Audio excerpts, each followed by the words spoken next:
বাঙালি খানায় সবাইকে স্বাগত জানাই। আপনারা তো অনেকভাবে সজনের ফুল রান্না করে খেয়েছেন। একবার আমার মতন করে সহজ পদ্ধতিতে আপনিও শিখে নিতে পারবেন ছোট ছোট টিপস সহ। তবে আমি আজকে এখানে কিভাবে সজনের ফুল রান্না করলাম মশলা ছাড়া, চলুন সেটা একবার দেখে নিয়ে যাক ভিডিওর মাধ্যমে। আশা করছি আজকের ভিডিওটি আপনাদের ভালো লাগবে। সকল বন্ধুদের কাছে অনুরোধ করছি সম্পূর্ণ ভিডিওটি দেখার।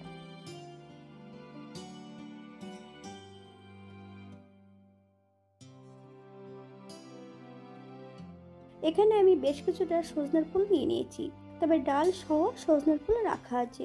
সজনের ফুলগুলো আস্তে আস্তে আমি পরিষ্কার করে নেব।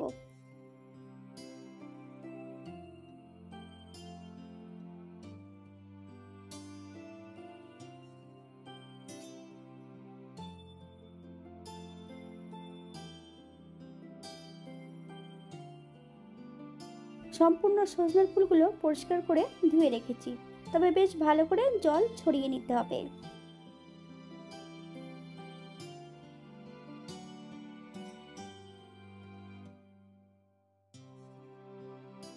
এই পর্যায়ে একটা কড়াইতে বেশ কিছুটা সরষের তেল অ্যাড করব। আপনারা এটা সাদা তেলেও রান্না করতে পারেন।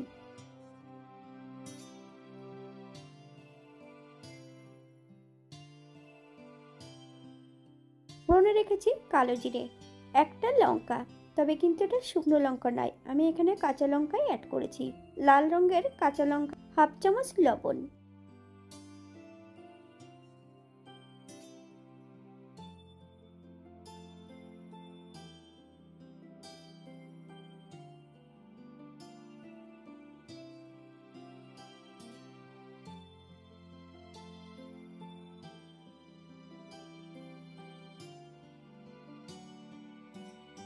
এই পর্যায়ে অ্যাড করব বেশ কিছুটা চিংড়ি মাছ।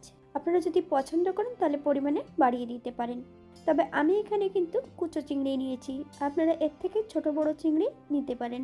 মিডিয়াম আঁচে বেশ কিছু সময় মাছগুলো ভেজে নিতে হবে।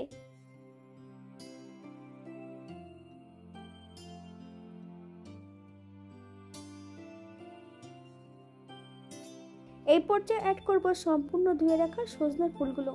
হাই ফ্লেমে 4 থেকে 5 মিনিটের মতন প্রথমে রান্না করে নিতে হবে।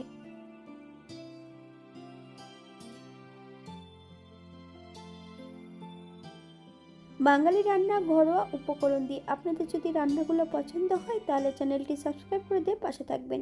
পাশে থাকা বেলটি বাজিয়ে দেবেন, নইলে নিত্য নতুন রান্নার নোটিফিকেশন পাবেন না।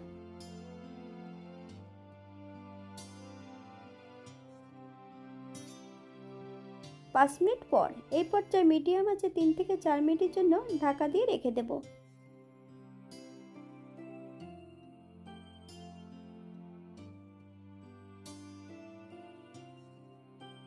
4 মিনিট পর এই পর্যায়ে অ্যাড করব হাফ চামচ হলুদ গুঁড়ো,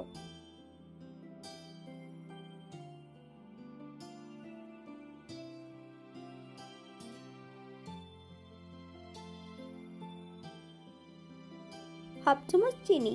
আপনারা যদি পছন্দ করেন তাহলে পরিমাণে বাড়িয়ে দিতে পারেন।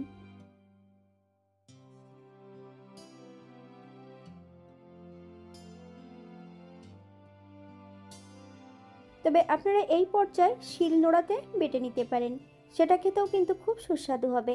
আপনারা যদি পেঁয়াজ, রসুন অথবা মশলা যদি পছন্দ করেন তাহলে অ্যাড করতে পারেন।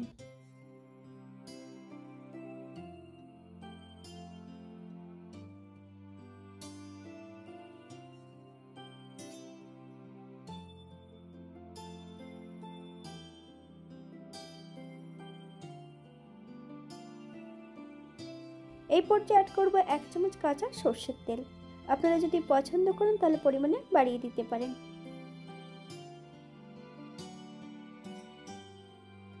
গ্যাসের ফ্লেমটা অফ করে দিয়ে 5 মিনিটের জন্য স্ট্যান্ডিং টাইম দেব, তারপর সার্ভ করব।